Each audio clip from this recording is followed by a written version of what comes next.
Chapter 8, The Party. Ms. Ribble's retirement party started off bad and just got worse. First, Ms. Ribble forced the class to sing a corny song to her. By the time she was done yelling at the boys for singing off-key, the chunky tofu ice cream was melted. Everybody had to eat it anyway. Then the children headed into their happy retirement cars. Ms. Ribble ripped several of the cards up because some of the children had mistakenly drawn polka dots on their butterflies. One unfortunate boy had also drawn a happy, smiling sunshine on his card, and he had to stand in the corner. I noticed that Melvin is in with the crowd, if you can see him. Anyway, finally Mr. Krupp stepped forward and handed Ms. Ribble the card he had snatched from Harold's hand. "I went to a lot of trouble to get this for you," Mr. Krupp said gallantly. Ms. Ribble tore the envelope open and read the card out loud. "You're one hot mama," said Ms. Ribble with a shocked look at her face. "Ew!" cried the children. She opened the card and read the inside. "Will you marry me? Signed, Mr. Krupp." "Ew!"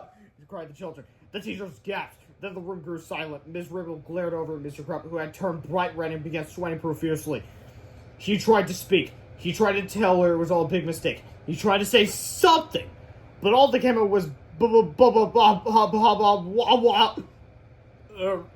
"Congratulations," said says Mr. Meter as he patted Mr. Krupp's sweaty, shivering shoulder. "Yes, congratulations!" shouted Ms. Redthroat. "This will be the best wedding in the whole world. We can have it here at the school, a week from Saturday. I'll plan everything. You lovebirds don't have to worry about nothing."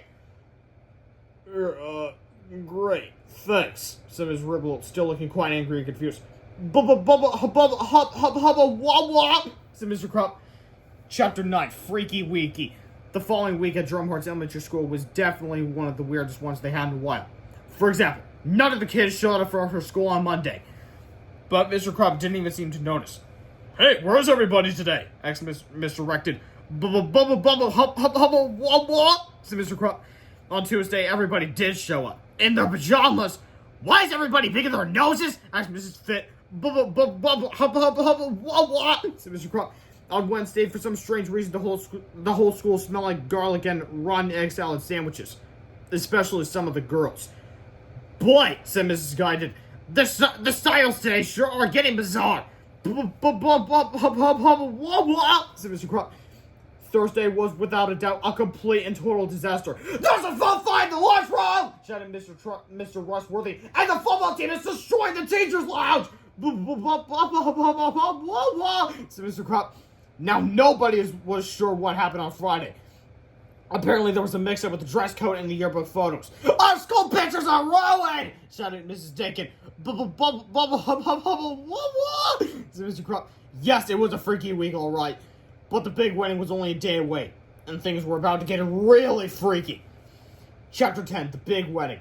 It was Saturday, the day of the big wedding. Miss Anthrop, true to her word, had taken care of everything. In just 1 week, she had transformed the gymnasium into a beautiful wedding hall, complete with food, decorations, and even a 6-foot-tall ice sculpture.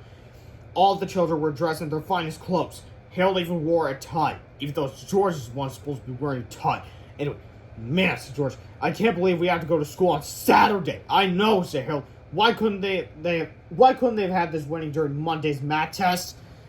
Soon the organist began to play. The rabbi walked down the aisle. He approached George and Harold and stopped to talk to the boys. "I've heard a lot about you two," said the rabbi, "and I don't want you boys playing any of your tricks today." "Silly rabbi," said George. "Tricks are for kids."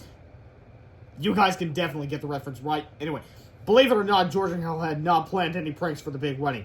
They had no joy buzzers up their sleeves, no squirting flowers in their lapels, and no whoopee cushions on their chairs. They were on their best behavior. Nothing could go wrong today. In no time at all, Miss Ribble and Mr. Krupp were standing in front of the rabbi, looking quite ill. The rabbi asked Mr. Krupp if he would take Miss Ribble to be his lawfully wedded wife. Said Mr. Krupp. Then the rabbi asked Mrs. Ribble if she would take Mr. Krupp to be her husband. There was a long silence. Everyone leaned forward. Miss Ribble looked nervously from side to side. Suddenly, she shouted out at the top of her lungs, "No!" Miss Ribble turned to Mr. Krupp and jabbed her finger into his shoulder. "Listen, Krupp," she said, "I can't marry you. All right? That's too bad," said Mr. Krupp. "You're a mean, cruel, vicious man," said Miss Ribble, "and I respect that. It's just what?" asked Mr. Krupp. "It's just your nose," said Miss Ribble. "You got the most ridiculous nose. I never seen anything quite like it. I just couldn't marry somebody with such a silly nose." Mr. Krupp got angry. "Well, fine," he shouted. "I didn't want to marry you anyway." It was all George and Hale's fault. They tricked us! Suddenly, everybody in the gymnasium turned and looked at George and Hale. Time to go, said George.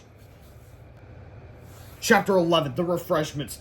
As George and Hale turned to leave the gymnasium, they heard the loud thumps of cleated wedding boots climbing down the aisle toward them. I'm gonna grind those kids in the head, shit! Screamed Miss Ribble. She lunged for the two boys.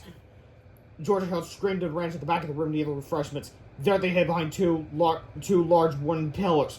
Miss Ribble approached the pillars and grabbed her with her mighty hands. With a horrible roar, she pushed the right pillar over. It landed on the back of the luncheon table, causing the front of the table to flip high into the air. Crash! Unfortunately, this sent all of the food flying into the crowd.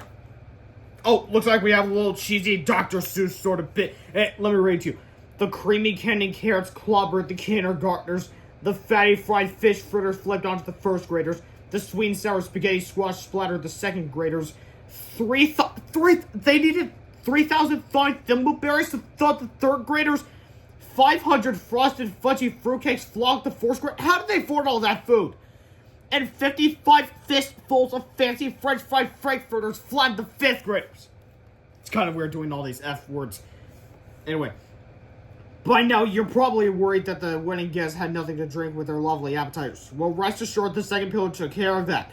Ms. Ribble pushed the left pillar into the fresh fruit display, causing it to topple over, sending two large watermelons crashing down into the two oversized punch bowls. This created two enormous splashes of tropical fruit-flavored punch, which rained down upon the wedding guests like a torrential downpour.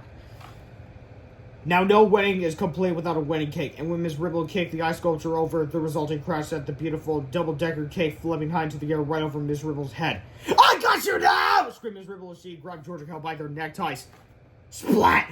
George and Hale undid their ties and ran out of the gymnasium screaming.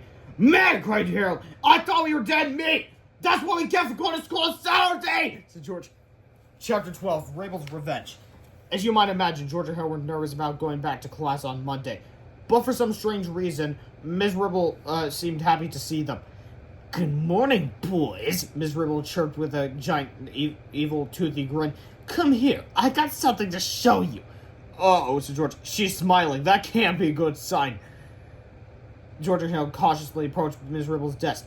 I took the liberty of adjusting your grades last weekend, said Ms. Ribble. You'll be happy to know that all your grades have just dropped from B's and C's to F's and G's. Oh no! George gasped. No, I said G's. Hey, what's a G? It's the only grade lower than an F, said Ms. Ribble. There's no such grade as a G, said Ms. Ribble. There's now, Bob, said Ms. Ribble. Looks like you're both gonna flunk the fourth grade. Won't that be fun? No way, said George. That's not fair. Life ain't fair, said Ms. Ribble. Get used to it. I hate when people say that. And also, B's and C's are not that bad. But Miss Ribble, what are you talking about? You can't just change children's grades by the fact that they pulled a huge inappropriate prank on you and set everything up for things to be chaotic. Grades are judged by how well they work in class. How do George and Hale even get B's and C's when they barely do any work anyway? Anyway, Chapter 13, A Bad Idea. That afternoon, George and Hale sat in the treehouse feeling sorry for themselves. She can't get away with that, said George. We've got to tell somebody about this. Nobody's gonna believe us, said Harold. Well, there is one thing we could do, said George. He opened the drawer to their drawing table and searched through the pennies, paper clips, dried spitballs, and rubber bands. Then he pulled out a dusty plastic ring with some gum stuck on it. With the 3D hypno ring. Oh no, said Harold. I thought we threw that thing away. We just threw the instructions away, said George. But I remember how it works. Do you remember what happened the last time we used it? asked Harold. Yeah, said George, but we were fooling around last time. This time we'll be serious. We won't make any mistakes. All we have to do is hypnotize her and change our grades back to normal. That's all. Well, I don't know, said Harold. It sounds like a bad idea to me. Worse than flunking the fourth grade, asked George. Good point, said Harold. Chapter 14, The Return of the 3D Hypno Ring. Yes, sir! Anyway, the next day at school, George and Harold stayed behind while the rest of the class went outside for recess. What are you punks still doing here? asked Mr. Triple. Said George nervously. We wanted to show you this really cool ring. Yeah, said Harold. If you look closely at it, you can see a funny picture. Well, hold it still, said Miss Ribble as she stared at the ring intently. I have to move it back and forth, said George, or you won't be able to see the picture. Miss Ribble's eyes followed the ring back and forth, back and forth, back and forth, back and forth. You're getting sleepy, said George. Very sleepy, said Harold. Miss Ribble yawned. Her eyes began to droop. She said as she slowly closed your eyes. In a moment, said George. I will snap my fingers, then you will be hypnotized. mumbled Miss Ribble. Snap! Now, said Harold, you must listen very. Chapter 14 and a half. We interrupt this chapter to bring you this important message. Hello, this is Chim Diamond Braids. This is Ingrid Ashley reporting for Eyewitness News. We have a late-breaking story about a tragic incident that is now occurring in the Pacific Northwest. Police have just closed down the Little Wise Guy Novelty Company in Walla Walla, Washington. Apparently, this company has been selling very dangerous hypno rings. We now take you live via satellite to our reporter, Larry Zara, with the latest developments. Thanks, Chim, said Larry. Reports have poured in from all across the country concerning children who have used the 3D hypno ring on their friends and family with disastrous results. But the most shocking revelation is the effect that the ring seemed to have on women. Apparently, whenever the ring is used to hypnotize a woman, a mental blunder occurs, causing the woman to do the opposite of what she's being hypnotized to do. Doctors don't know why the ring causes women to have an opposite reaction, but they are very concerned. If you or someone you love has purchased a 3D hypno ring, throw it away at once. And whatever you do, please don't use it on a woman! Chapter 14 and 3/4. We now return to our regularly scheduled chapter already in progress. And when we snap our fingers, George continued, you won't change our grades back to normal. Yes, Harold, and you won't do anything crazy like turn into Wedgie Woman. And you won't try to destroy Captain Underpants, George, or take over the world either. Right, said Harold, you will just change our grades and that's it. George and Harold looked nervously at each other. Well, said George, I think that covers everything. Yep, said Harold. We shouldn't have any more problems from Miss Ribble. So the boys snapped their fingers. Snap!